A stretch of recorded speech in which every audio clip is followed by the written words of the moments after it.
இசைப்பிரியர்களுக்கு இசை ரசிகனின் அன்பான வணக்கங்கள். தற்பொழுது மாயாமளவு கவலை எனும் ராகத்தின் அடிப்படையில் அமைந்த பாடல்கள் பற்றி பார்த்து வருகின்றோம். இன்று 1979, 80ஆம் ஆண்டுகளில் வந்த ஒரு சில பாடல்களை பற்றி பார்ப்போம். இந்த பாடல்கள் நகர்ந்து கொள்ளும் விதம் அல்லது இசையின் அமைப்பு சிந்து பைரவியல் பார்த்தது போல நமக்கு அத்துப்படியாகும் வரையில் உதாரணங்களை எடுத்துக்கொண்டு செல்வோம். இங்கு இந்த ஸ்வர அமைப்பு 1, 2, 5, 6, 8, 9, 12, 13 என்று ஒரு குறிப்பிட்ட இடைவெளியில் அமைந்திருப்பது பயிலுதலுக்கு எளிதாக உள்ளது என்று முதலாம் கட்டமாக இந்த ராகத்தை எடுத்துக்கொண்டுதான் இசையை பயில்கிறார்கள். இது பற்றி ஏற்கனவே அறிந்துள்ளோம். தற்பொழுது 79ஆம் ஆண்டில் 80ஆம் ஆண்டில் வந்த ஒரு சில பாடல்களை நாம் இசைத்து பார்த்து இந்த மாயாமளவு கவலையின் ருசி எந்த அளவிற்கு உள்ளது என்பது பற்றி பார்ப்போம். இதுபோல் நமக்கு கிடைத்த வகையில் எல்லா பாடல்களையும் இங்கு எடுத்துக்கொள்ளவில்லை. ஒரு சில இனிமையான பாடல்கள் மட்டும்தான் எடுத்துக்கொள்கின்றோம். இன்னும் விடுபட்ட பாடல்கள் அநேக உள்ளன. தங்களின் தேடுதல்களில் அந்த பாடல் கிடைக்கும்போது அதனை மாயாமளவு கவலையின் அடிப்படையோடு ஒத்து பார்த்து இனிமையை உணர்ந்து பகிர வேண்டுகிறேன். தற்பொழுது இந்த 79இல் வந்த பாடல்கள் பற்றி வாசித்து பார்ப்போம்.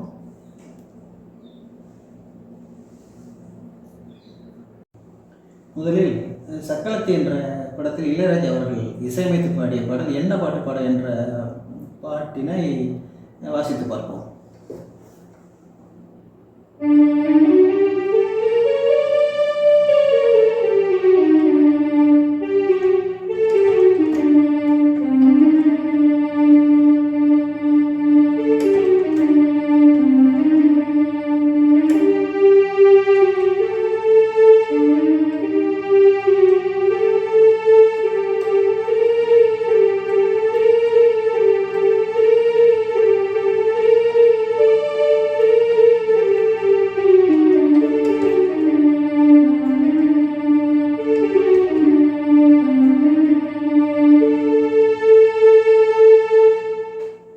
இவ்வாறு அடிப்படையை பின்பற்றியிருப்பது தெரிய வருகிறது.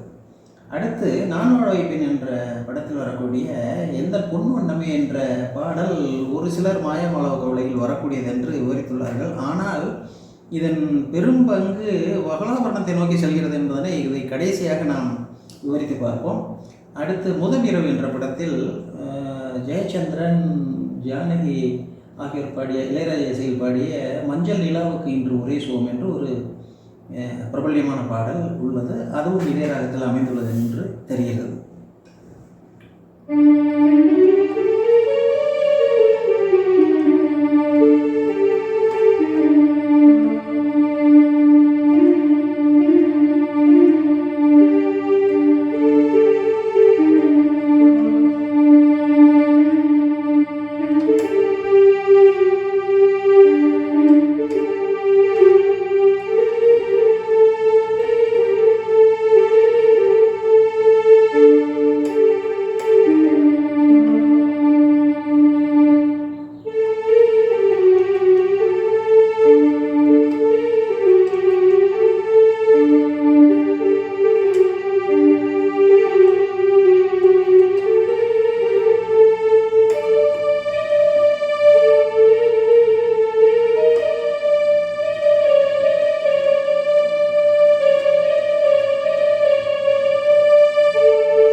செல்வதை பார்க்கின்றோம்.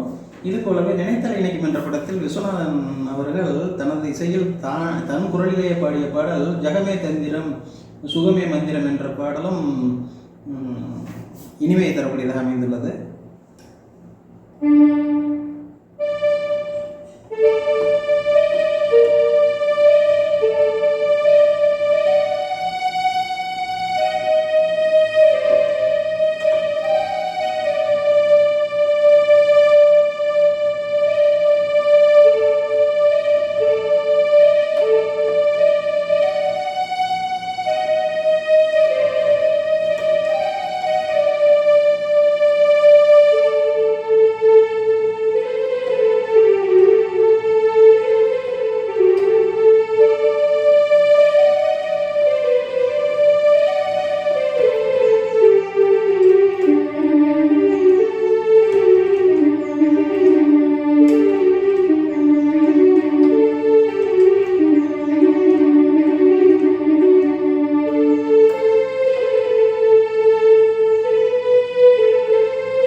அமைந்திருப்பதை நாம் அறிகின்றோம்.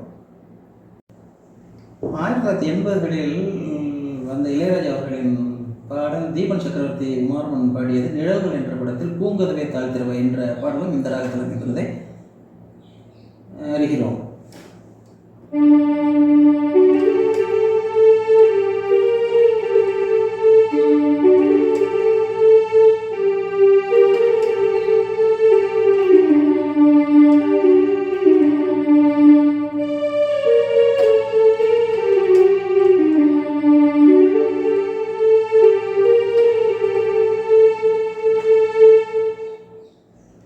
இதுபோலவே ஒருதலை ராகம் என்ற படத்தில் டி ராஜேந்திர அவர்கள் இசையில் பி ஜெயச்சந்திரன் அவர்கள் பாடிய கடவுள் வாழும் கோவிலிலே கற்பூர தீபம் என்ற பாடலும் இதே ராகத்தில் அமைந்துள்ளது தெரிகிறது.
முன்னர் குறிப்பிட்ட நான் வாழ வைப்பேன் என்ற படத்தில் வரக்கூடிய எந்தன் பொன்வண்ணமே என்ற பாடல் மாயாமலோகவிலை பெயரில் வருவதாக கூறினாலும் அது வெகுலாபரணம் போல தெரிகிறது என்பதனை பற்றி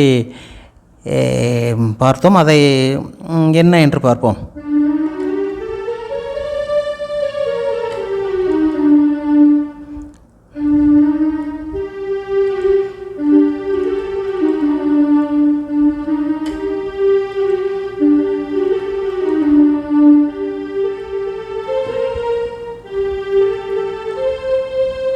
இந்த இடத்தில் பாருங்கள், இது சிறிய நிஷாதம் வருகிறது. ஆனால் மாயாமலோகவிலைக்கு உரியது இப்படி என்று வர வேண்டும். ஆனால் இங்கு ஒரு நிஷாதம் மாற்றப்பட்டு வருவதை, அதன் இசை நயம் அதனுடைய ரசனை மாறுவதை நாம் அறிய வேண்டும்.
பிரியர்களே, இதனில் நமது மனதுக்கு தோன்றுவது அது காகலி நிஷாதமா, கைசி நிஷாதமா, அது மாயாமலோகவில் போகிறதா, வகுலாபரணத்தில் போகிறதா என்பதெல்லாம் ஒரு நம்ம இசை ரசிப்பதில் அதனால் ஒரு குறைவு ஏற்படுவதில்லை. இசை என்பது எந்த வகையில் இனிமையாக உள்ளது என்பதை மட்டும்தான் பார்க்கின்றோம். ஆகவே இந்த ராகங்களின் பெயர்களை தீர்மானிப்பதில் வித்தகர்கள் கொண்டுள்ள தன்மை வேறு, நாம் இசை தேடிக்கொண்டிருப்பவர்களின் தன்மை வேறு.